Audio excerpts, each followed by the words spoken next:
আসসালামু আলাইকুম। আমি আমার ভিডিওতে আজকে যে ঔষধের কথা বলবো সেটি হচ্ছে, কারো যদি চোখ উঠে, চোখে যন্ত্রণা হয়, চোখ লাল হয়ে যায়, তাহলে আপনারা চোখ ওঠা কীভাবে ভালো করবেন। আমি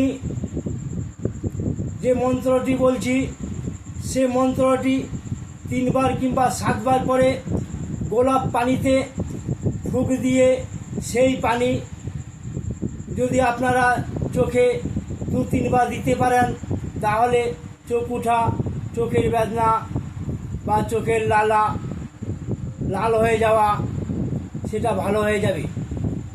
তাহলে এবার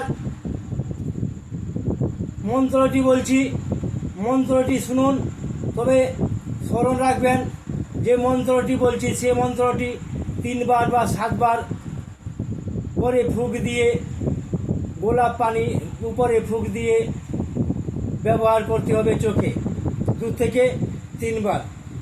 তাহলে মন্ত্রটি এবার শুনুন। বিসমিল্লাহ বিসমিল্লাহ আল্লাহ সোবহান ফান্নার। যার চোখ উঠেছে বা চোখ ব্যথা করছে তার নাম বলবেন, চক্ষু উঠা করিবেন আসান। আবার একবার বলছি, বিসমিল্লাহ বিসমিল্লাহ আল্লাহ সোবহান ফান্নার। যার চোখ উঠেছে বা বেদনা করছে তার নাম বলবেন, চক্ষু উঠা করিবেন আসান।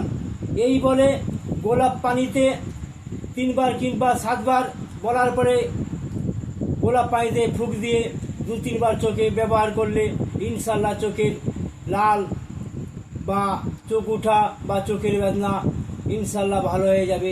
খোদা হাফিজ।